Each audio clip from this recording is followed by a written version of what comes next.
Bonjour à tous et bienvenue dans Culteclic pour une nouvelle vidéo de presque qualité. Je suis là parce que je vous ai fait un petit dossier sur l'IA et Hollywood. Vous savez, cette histoire de relation toxique, je t'aime, moi non plus, vas-y, utilise ma base de données, jamais. Et eh bien, en fait, Hollywood est en train d'imploser de l'intérieur parce que l'IA crée de nombreuses passions. Des gens foncent dedans, des gens détestent ça et partent par l'autre porte. Où est-ce qu'on en est ? Eh ben, ça m'a intéressé de faire un petit point aujourd'hui parce qu'il y a eu de nombreuses grèves qui ont été lancées. Il y a eu des résultats, tout le monde a dit « Ah, c'est grévistes, ils ont gagné, il n'y aura pas d'IA et tout ». Et puis d'un seul coup, en fait, il y a une avalanche d'outils qui vient de débarquer. Il y a beaucoup de news qu'on va donc couvrir sur ce dossier. Et pour une fois, eh bien, comme l'ami Kerr est malade, je me suis dit « Bon, est-ce qu'on fait pas de vidéo où j'essaye de vous faire un petit dossier sur un petit projet un petit peu passion ?» J'ai choisi le deuxième. J'espère que cette vidéo vous plaira. N'hésitez pas à vous abonner ou mettre un petit pouce bleu ou un commentaire si vous aimez ce genre de dossier. En tout cas, eh bien, on commence. Alors, l'IA et Hollywood, c'est je t'aime, moi non plus. Concrètement, l'IA est arrivée. Et là où on supposait qu'il y aurait des procès en masse, au début, il n'y en a pas vraiment eu. C'était plutôt des personnes indépendantes qui faisaient des procès dans leur coin et des auteurs, souvent pas des majors, pas des studios. Et au contraire, les studios, la première relation qu'ils ont eue avec l'IA, souvent, c'était de prendre des prestations. On se souvient que, par exemple, Disney, eh ben, ils ont pris le générique de Secret Invasion directement et entièrement fait par IA. Ils s'en étaient vantés. Et donc, il y avait cette volonté de tester un petit peu cette nouvelle technologie qui, pourtant, était entraînée, on peut imaginer, entre autres sur leur œuvre de manière complètement gratuite. La dernière fois qu'on avait fait une vidéo sur l'IA, j'avais voulu me concentrer sur les dangers. Là, j'ai envie de me concentrer sur les possibilités d'une part, et d'autre part sur les garde-fous ou les contre-pouvoirs qui sont en train de se mettre en place. Alors, quand on est en train de regarder les contre-pouvoirs, eh bien, il y a tout simplement, ça y est, des vrais procès de majors qui sont arrivés. Et alors là, mon cher Jonah, tu vas te faire plaisir au niveau des images, parce que c'est Disney et Universal qui ont fait des procès à, du coup, Midjourney pour violation de droits d'auteur. Alors, si tu tapes Midjourney, Disney et Dark Vador, tu vas avoir des trucs pas mal. Midjourney, depuis le début, on sait, donc c'est la génération d'images. Maintenant, ils proposent ils vont proposer de la vidéo pour tout le monde. Et il y a définitivement le fait que eux, concrètement, les droits d'image, ça les intéresse pas trop. Si vous dites Star Wars, ils vous génèrent du Star Wars. Et donc, du coup, eh bien, Disney, ils sont juste allés voir Midjourney, ils ont tapé à la porte et ils ont fait, voilà. Alors, Dark Vador, nous, on l'a payé plusieurs milliards. Toi, combien ? Parce que toi, devoir beaucoup d'argent à moi. Donc, c'est un des premiers gros procès où les gros studios arrivent comme ça avec leur valise de billets, vous savez, ceux où il y a des billets qui dépassent, et ils disent, tu vois cette valise, tu me la triples ou eh bien je vais fermer ta société. Donc c'est concrètement, on est arrivé sur enfin du costaud, du punchy. Il y a des avocats, il y a eu des conférences d'avocats spécialisés dans l'IA et qui étaient suivis par des majors des studios qui ont dit qu'en fait, leur principe, ce qu'ils voulaient commencer à défendre, c'était qu'ils pensaient s'être fait avoir avec Internet et que quand Internet était apparu, l'idée c'était Internet doit être gratuit ou t'es has-been, il faut que tu trouves un modèle économique autrement, c'est de la pub, mais les gens, ils doivent accéder au contenu facilement et c'est ça la règle. Et en fait, sur l'IA, ils pensent l'inverse. Ils pensent que, en fait, ils peuvent mettre des péages, ils peuvent mettre des droits, dire, écoute, chacun de tes posts, de tes prompts que tu génères, je vais récupérer quelques millièmes de centimes pour la création de ça, puisque tu les as entraînés sur mes œuvres. Ça, c'est les conférences qu'il y a en ce moment aux États-Unis par pas mal de personnes. Et donc, comme je le parlais en début de vidéo, il y a eu des procès qui ont été faits. Par exemple, celui de Sarah Anderson, de Kelly McNerman, de Kala Ortiz et de plein d'autres qui ont fait des procès donc, sur l'IA en disant « Vous êtes entraîné, j'ai des preuves que vous êtes entraîné sur mon livre, sur des trucs. » C'était leurs allégations. Et pour l'instant, les premiers procès sont perdus. Pourquoi ? Parce que les juges disent qu'il n'y a pas de preuves actuellement établies que l'usage de l'IA a fait baisser de quelque manière que ce soit les revenus de ces artistes. Et c'est autour de ça que les procès ont été perdus. On pourrait argumenter que ces procès d'IA ne sont pas que pour aujourd'hui, mais pour l'avenir. Mais visiblement, les procédures ont décrit qu'elles ne voulaient pas traiter les crimes en cours et les effets en cours et pas les crimes futurs. Et donc c'est pour ça que pour l'instant, les jurisprudences, puisque aux États-Unis, quand il n'y a pas de loi, c'est la jurisprudence qui est décidée dans les tribunaux qui fait foi, elle est plutôt en train de protéger petit à petit les boîtes qui font l'IA. Donc Midjourney a peut-être pris un peu la confiance à faire des images avec Mickey, avec Darth Vader entre autres, et là c'est les majors qui vont mettre un autre coup, et je pense qu'elles sont moins amusées. Et je suis bien curieux. Donc, ils ont demandé des sommes énormes, puisqu'ils étaient dans une logique de dire on va être payé, chaque prompt est un faux. Et donc, on va être rémunéré pour chacun de ces millions de prompts qui ont été faits avec nos personnages. Alors là, je ne sais pas comment Midjourney va s'en sortir, mais je pense qu'on parle vraiment en millions de prompts potentiellement qui seraient considérés comme faux et faits par des faussaires sur le truc. Donc, on a des procès qui commencent à s'accumuler. Et dans les autres systèmes de défense, on a effectivement les grands syndicats de protection des différents corps et métiers américains de la création du visuel. Donc évidemment, ceux qui ont fait la grève la plus importante, c'est les scénaristes. Il y a la grève des acteurs. On rappelle qu'il y a eu comme ça des histoires qui ont été ramenées de figurants à qui on disait bon bah salut, c'est $150, mais par contre pour ta journée de figuration, mais par contre on va te scanner tout ton corps et tu nous donnes les droits d'utilisation du coup de tout ton corps en scan pour qu'on puisse l'animer en IA et faire ce qu'on veut pour toujours. Ça vaut $150 ? Donc là, il y a des acteurs qui ont dit peut-être ben que non. Et c'était donc dans les fameuses règles qui ont été mises. Donc par exemple, les auteurs ont obtenu que ce n'était dans rien, l'IA ne serait pas utilisée dans les pistes créatives ou dans des choses, mais pas dans aucun usage. Il faut avoir ça en tête. Donc, l'IA est autorisée d'être utilisée par les sociétés de production de plein de manières différentes, et on va les étudier un petit peu, on va voir plusieurs cas ensemble. Dans les autres trucs que je pense qu'il faut retenir, c'est l'évolution des mentalités. James Cameron, par exemple, s'était vraiment érigé comme quelqu'un qui était contre l'IA, quelque chose qui n'était pas artistique, qui n'amenait rien en nos métiers. Et donc là où Cameron était très critique au début, eh bien, il vient rejoindre le board d'une société d'IA qui s'appelle Stable AI, qui du coup est là pour être utilisé dans de l'IA pour la production du visuel. Cameron dit que son point de vue a changé, parce que pour lui, il pense que l'économie du cinéma est en péril. On le rappelle souvent, mais le cinéma ramène moins d'argent qu'avant. Pourquoi ? Parce qu'il y a notamment le physique qui a disparu de l'économie. Ça fait beaucoup de sous en moins. Les DVD, les Blu-ray, que les diffusions télé rapportent moins qu'avant, que le streaming ramène moins, en tout cas à aujourd'hui, ramène moins que les télés. Donc les films gagnent moins de thunes, comment on fait pour bien refaire une économie ? Donc il y a plein de gens qui essayent de voir comment mettre plus de pubs dans les films, ou que les streamers payent plus cher parce que les films seraient moins de temps disponibles par rapport aux sous qui sont mis. Donc il y a tout ce débat sur comment on fait pour augmenter les revenus. Le prix des places augmente dans certains pays ou dans certaines conditions, et donc tout ça c'est comment on gagne plus d'argent. Et Cameron, lui, il dit qu'il faut s'intéresser à comment on en paye moins.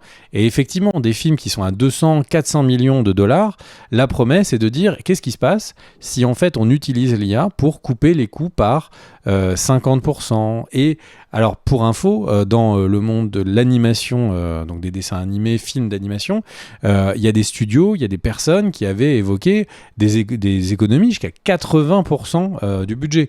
Donc c'est sûr que là, si ça coûte 80% moins cher, c'est pas grave qu'il y ait comme ça 40% des revenus qui est disparu avec la mort du physique. Donc Cameron, lui, il est plutôt là-dedans. Donc c'est un discours de genre non mais l'IA c'est pas artistique, il rentre dans un board et maintenant l'IA c'est magnifique parce que ça va sauver le cinéma. Donc on pourrait être un peu cynique sur ces changements en fait de point de vue, surtout Cameron qui, comme Jonah vous le montre à l'image, c'est Skynet et Terminator. Le truc c'est que voilà, on est sur des changements parfois majeurs, et l'IA qui se gagne ou qui se perd des renforts un peu costauds dans les arguments. Et on a, quand je parle de support, on a Darren Aronofsky, je tue son nom à chaque fois, hein, c'est pire que je le prononce pire que Zack Snyder. Et le truc, c'est que lui aussi a dit que ça avait un intérêt dans certains cas, etc. Donc en fait, les studios on est dans une optique en ce moment où c'est je te mets un crochet du goût, je te fais un procès, hop, je t'esquive, allez, hop, j'utilise ta force contre toi. Ah, au final, en fait, le match là qu'on est en train de faire, tout le monde le regarde, donc on va faire la promotion pour gagner de l'argent. Enfin, c'est vraiment une danse qui est en train de se danser à deux, comme on dit. Et le sujet des réductions de coûts, il est capital dans la tête des gens à Hollywood. C'est-à-dire que là, effectivement, donc je le disais, il y a la perte d'une partie des revenus. Les salles où on fait plus 3% une année, moins 3 une année et tout, donc on est sur une certaine stagnation et on est dans des fréquentations de salles qui sont en vrai les fréquentations de salles qu'on peut voir post-Covid, hein. Donc on sent vraiment que le cinéma, il est sur des années cabossées. Va-t-il retrouver un souffle avec l'IMAX? Va-t-il au contraire continuer à mourir tranquillement pour aller en direct to home cinéma? C'est des questions que évidemment Hollywood se pose très concrètement. Et puis là je parle de cinéma, le cinéma n'est pas que sur les grands écrans.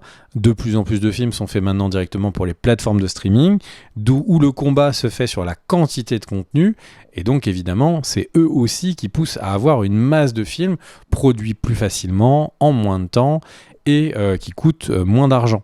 Alors je vais faire un petit parallèle qui est le parallèle avec la fast fashion. Vous savez, quand Zara est arrivée et a dit « Ah mais en fait vous, toutes les marques là, vous faites vous essayez de regarder qu'est-ce qui va être à la mode dans 1 an, 2 ans, 3 ans. Nous, on oublie ça. On produit des vêtements à bas coût qui vont être sur le marché en 2 mois. » Et donc le but de Zara, c'est, pour prendre un exemple de fast fashion, c'est d'arriver et de se faire connaître, de faire un truc où tout le monde, ils sont à la mode parce que tout de suite, ils prennent aucun risque. Donc en même temps, ils prennent pas le risque qu'une collection entière ait l'air trop vieille le jour même où elle sort, quitte à ce que ce soit de moins bonne qualité. Et en fait, il y a un peu cette discussion autour de l'IA.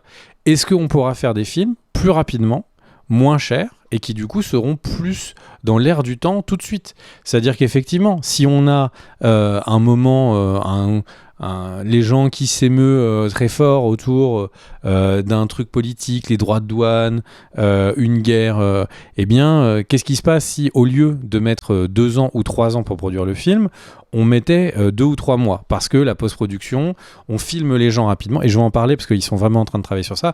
On est en train de filmer des gens très vite, et ensuite on est capable de sortir un film. Ça veut dire qu'on prend moins de risques à ce que son film soit en train de traiter un sujet qui est déjà vieux, qui est déjà banalisé et qui n'intéressera pas les gens. Donc il y a vraiment un intérêt à la fois financier, mais aussi d'aller chercher plus rapidement des succès plus vite. Et ça, c'est au cœur des discussions des studios à propos de l'IA. Et donc vous allez me dire, bah ouais, mais ils vont être contents si ça va tellement vite qu'ils vont y perdre leur job. Et vous aurez raison, c'est un peu le débat en ce moment, et c'est pour ça qu'ils marchent tous sur des jeux. Parce que Netflix, il serait très content de pouvoir sortir des films en 2 mois, pour qu'ils soient tout de suite à la mode. Quoi, vous avez tous kiffé Wednesday? Quoi, vous avez bien aimé Squid Games? Bah ça tombe bien, j'ai le jeu Cricket Games, c'est pas Wednesday, mais c'est une autre fille un peu gothique qui est dans un âge difficile au niveau du lycée. Enfin, en gros, il pourrait facilement répliquer les succès pour voir si ça s'enchaîne et au bout de combien de temps ils ont épuisé le concept. Et en fait, ok, mais du coup, est-ce que la concurrence n'est pas évidente? Et il y a déjà une plateforme de streaming qui s'appelle Showrunner, qui a été ouverte le 30 juillet 2025 et qui utilise tous ces investissements. Et en gros, leur principe, c'est de dire, nous, on veut être le Netflix de l'IA. C'est-à-dire qu'on veut dire que les gens vont nous dire, je veux voir un film qui va avoir 2 personnes, c'est émouvant, c'est un film près d'un lac, et c'est filmé comme dans les années 70. Et au final, là, tout de suite maintenant, cette plateforme existe. Alors, à mon avis, elle existe peut-être trop tôt, puisque les outils ne sont pas encore prêts, et ils ne pouvaient faire, au moment où je préparais les notes, ils disaient qu'en fait, de vraiment propre, il y avait 5 minutes, donc c'est pas vraiment le combat contre les films.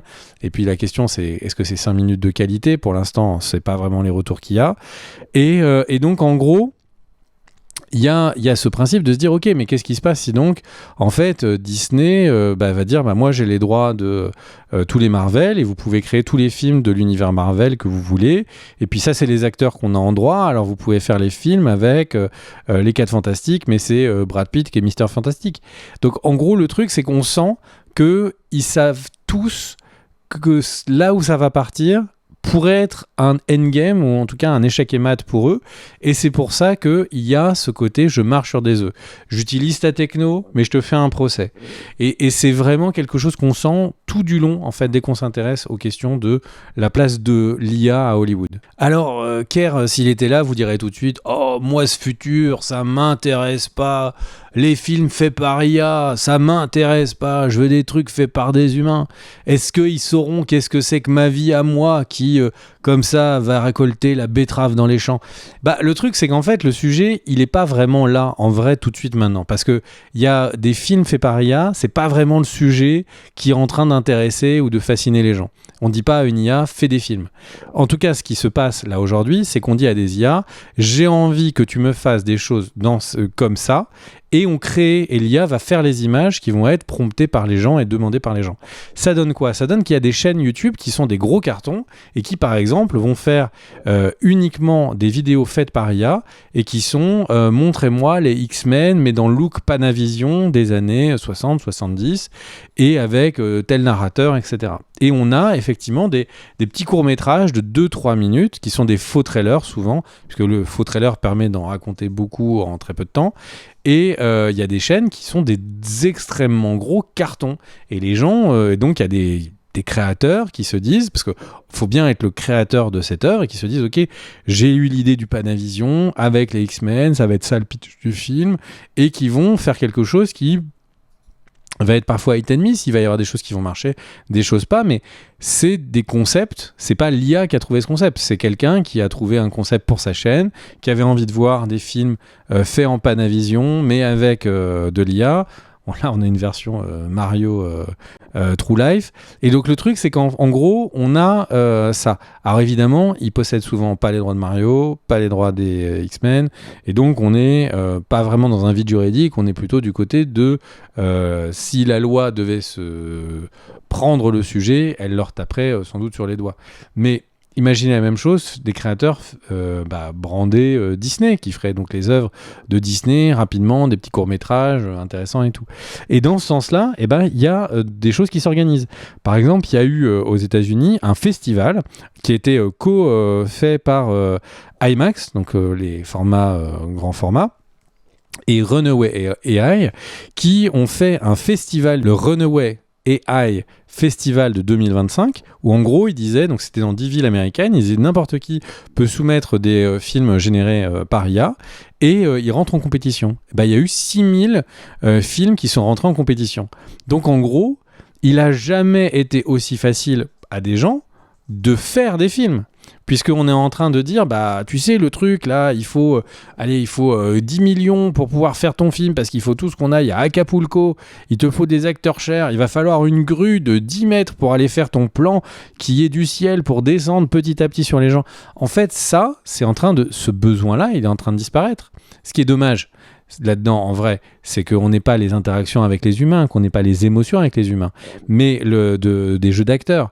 Mais par contre, c'est quand même assez chouette de se dire qu'il va y avoir une palanquée de créateurs, donc on peut parler des plus petits, mais on peut parler aussi des plus grands réalisateurs, qui vont plus avoir de limitation de budget.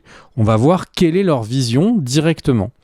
Et ça, c'est quelque chose qu'on voit donc dans le terreau du amateur film festival, mais il y a aussi des choses qui sont en train d'arriver. Mais parce que par exemple, il y a eu un documentaire qui a été diffusé, donc qui est un documentaire professionnel, qui s'appelait Libérer Léonard Peltier, qui a été diffusé à Sundance, et en fait, ils ont généré plein de séquences en IA. Ils voulaient des séquences où le spectateur se voit le monde à travers les yeux de ce Léonard Peltier, je ne sais pas du tout qui c'est, et du coup ils ont généré des images entre donc les interviews, entre les sujets, pour mettre une illustration qui parlerait un peu plus personnellement aux gens. Est-ce que c'est une bonne ou une mauvaise utilisation ? Bah, j'ai envie de dire, s'il n'y a pas de problème de droit, si ça permet d'aller plus loin dans la vision du créateur, moi, j'ai pas envie de le condamner. Il est clair, quand il annonce ce sont des plans faits par IA, donc il n'est pas en train de nous manipuler. Donc en fait, tout ça, sous cette partie-là, moi, je la condamne pas moralement. Ce qui est plus problématique, c'est qu'en fait, ça fait avancer le rouage qui peut-être va avaler tous les jobs d'Hollywood. Là, en fait, la question, c'est est-ce qu'on va avoir plus de soupe, plus de choses tièdes et médiocres et générées à la chaîne, comme je prenais les exemples de films Netflix ou de séries Netflix où ils diraient, en fait, il y a Wednesday, il y a mercredi qui marche bien, tu vas me faire 250 séries où il y a une fille gothique et puis au final, elle s'ouvre un peu parce qu'elle a des amis. Et en fait, ils sont tous de plus en plus tièdes, mais si c'est un grand réalisateur, si c'est James Cameron qui l'utilise pour faire des plans supplémentaires pour qu'on ait les avatars un peu plus vite ou qui passent plus de temps à écrire le scénario, est-ce que c'est vraiment mal ? Donc c'est vraiment sur ça qu'Hollywood est en train de se poser de plus en plus de questions et qu'il y a ces allers-retours. Et alors on parlait d'outils, donc en gros c'est vrai que là depuis le début je dis IA, la question c'est de quelles IA on parle. Il y a évidemment les mid-journées, les Sora, donc Sora c'est la version vidéo de ChatGPT, qui sont pour genre tu écris du texte, ça te génère une vidéo. Ok, mais c'est pas ça du tout les IA professionnelles qui sont en train le plus d'apparaître à Hollywood. On est en train de faire apparaître des IA, pour en citer quelques-unes, où on va générer une image de fond. Donc derrière moi, imaginez, je suis devant les chutes du Niagara et je suis en train de réfléchir à ma vie. Et ben là, on va faire générer une image des chutes du Niagara. Elle va être validée par le réalisateur et elle va être animée par l'IA. Et l'IA va juste s'occuper de générer les fonds. Visiblement, dans l'animation japonaise, par exemple, le fait de générer et d'animer des fonds, donc pas les personnages, mais les fonds, est quelque chose qui est en train de se développer. Donc ça permet de réduire les coûts. Ça va aussi coûter des animateurs qui ne risquent de perdre du coup une partie de leur travail. Donc est-ce que ça va nous donner des œuvres de meilleure qualité, de perdre des gens dans ce travail ? C'est tout le sujet. Il y a des choses qui sont aussi assez étonnantes. Et donc par exemple il y a Wonder Dynamics qui est une entité de Autodesk. Autodesk c'est ceux qui font les logiciels entre autres Maya, c'est-à-dire ceux qui sont utilisés pour faire la 3D à la fois dans les films d'animation mais aussi dans les trucages. C'est le Blender payant pour ceux à qui ça parle. Et le truc c'est que par exemple là, l'idée c'est vous filmez si possible avec un fond vert mais vous filmez et après vous faites un prompt et vous dites en fait la personne je veux que ce soit un homme de 40 ans et qui a des lunettes et je le veux en film d'animation. Et ça donne ce que vous voyez à l'image de l'autre côté. C'est assez bluffant dans sa réalisation. Vous pouvez dire, là, en fait, il y a 4 personnes, c'est des aliens, etc. Et donc, en fait, vous pouvez avoir une personne qui va vous jouer les acteurs de tout un film, ou 2 personnes. Donc, vous allez garder les mouvements humains, vous allez pouvoir garder parfois même les mouvements du visage, un peu comme s'il y avait une motion capture, mais en ayant le sujet de dire, on va avoir plein d'animateurs qui vont faire tous ces mouvements pour recréer l'humain, vous oubliez. Tout ça, ça a disparu et vous faites juste quelques prompts et c'est résolu. En tout cas, c'est la promesse. Et donc ça, effectivement, pour les studios d'animation, pour les gens qui font du trucage où on va refaire Spider-Man en 3D, qui saute les murs et tout, donc où il y a de la 3D, ça c'est du caviar en fait. Ils ont l'impression qu'ils vont effectivement pouvoir faire leur film 3 fois plus vite, 2 fois moins cher, etc., etc. Dans cette même veine, il y a d'autres sociétés d'IA qui sont, pareil, en train d'essayer de faciliter les moyens de production. Et là, par exemple, il y a la société Luma AI Lab, pour lequel, en fait, en gros, vous demandez à un acteur de se balader et vous dites, vous transformez tout le fond, lui, vous en faites un centurion, et derrière, vous mettez plein de Romains. Donc ça, par exemple, c'est assez bluffant. Alors, tant que le fond est bien réalisé, et surtout, imaginez que là, alors on peut soit effectivement idéalement l'imaginer dans un film ou une série, mais on peut aussi l'imaginer tout simplement pour faire le storyboard vidéo et savoir si du coup on fait tout le film qui était sur le scénario, on le génère en 1 ou 2 journées et on se dit mais est-ce que le film il est bien ou il est nul, de voir le film avant même de partir sur 2 ans de production. Dans les mêmes images, moi il y a un truc qui m'a bluffé avec Luma AI, c'est donc vous pouvez vous filmer une chaussure, une boîte en carton et vous lui faites faire comme si c'était une course-poursuite. Faites enfin vous n'êtes pas obligé de faire le bruit comme moi, mais et du coup faites là, elle fait un dérapage et tout. Et en prompt, vous dites en fait la première chaussure c'est une voiture bleue et la deuxième c'est une voiture blanche et ça va vous générer donc la course-poursuite. Donc le réalisateur il peut vraiment faire ses plans, minuter ses plans en disant ok donc là c'est 2 secondes sur la jante et puis après ça passe sur le plan de la voiture qui saute par-dessus l'autre et tout, et pas avoir de problème de les filmer en réel. C'est pareil, est-ce que c'est magnifique? Est-ce que ça veut dire que du coup on va pouvoir avoir les meilleures scènes de course-poursuite du monde parce que en fait il n'y a plus de limite de budget ou même de limite de risque de vie humaine, parce qu'on rappelle que parfois des cascadeurs y passent, hein, comme dans le Dark Knight, ou est-ce que ça va enlever le poids, le réalisme, et en fait ça j'ai envie de dire on va voir sur mesure. Au début quand il y a eu souvent quand les premières technologies arrivent, par exemple il y a plein de moments où l'œil s'habitue au fur et à mesure. C'est notamment pour ça que quand on regarde aujourd'hui des films d'il y a 10 ou 15 ans, on voit beaucoup plus vite les trucages qu'à l'époque, parce que tout simplement on est habitué à tel ou tel effet. Le matte painting, le faux fond qui a été peint, on le voit plus qu'avant. Le fait qu'il y a eu vraiment plein de technos maintenant sont plus facilement compréhensibles par l'œil. Donc est-ce que déjà il y a plein de gens qui disent non mais attendez, là le pape qui fait du snowboard en ayant une bière à la main, non cette image est faite par IA. Alors qu'on aurait pu s'y méprendre.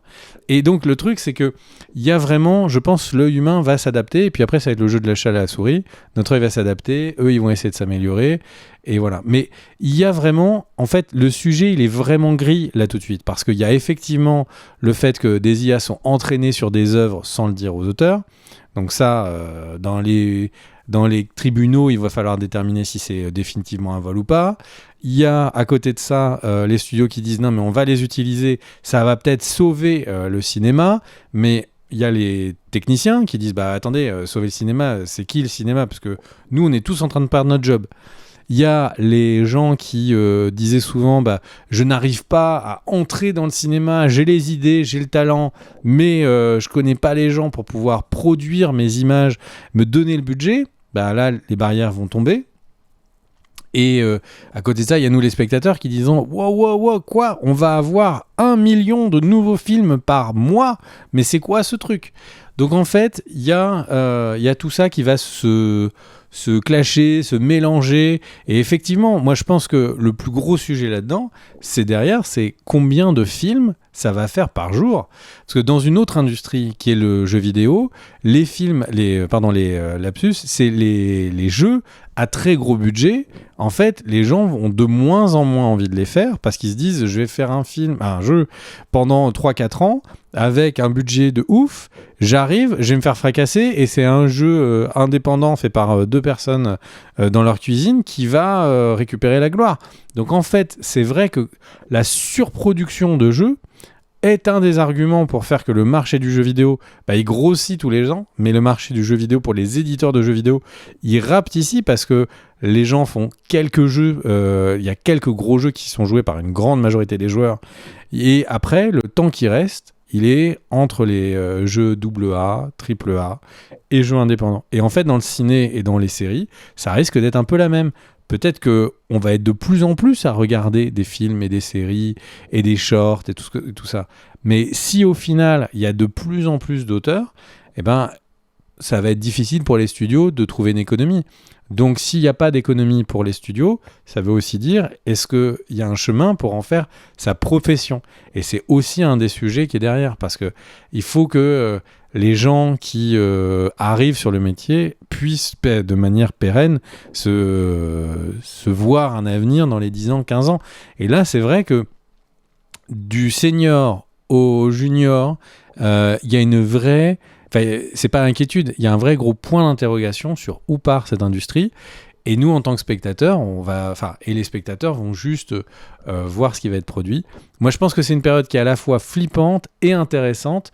Et c'est un petit peu sur ça que je vais finir la vidéo, parce que c'est le moment où on va voir ce qui va se passer. Et là, en tout cas, des œuvres qui ont des trucages faits par effets spéciaux, c'est des effets spéciaux faits par IA, c'est tout de suite, c'est maintenant. Donc, on va commencer à se faire notre avis très rapidement. Et peut-être nous-mêmes faire des films de cow-boy en étant juste sur la chaise de sport et voir si on arrive à faire un western qui tient. Et je voulais rajouter un petit point supplémentaire qu'on a enregistré un petit peu après. C'est dans une des dernières vidéos news sur la chaîne, on avait parlé d'une influenceuse qui avait numérisé sa voix, numérisé son visage, ses expressions et tout son contenu pour tout simplement entraîner une IA qui serait sa personnalité. Et qu'est-ce qu'elle en a fait ? Elle en a fait une application avec un abonnement payant où ses fans peuvent tout simplement, soi-disant, parler avec elle et s'en faire une amie, une copine, enfin une petite copine, une amie, que sais-je.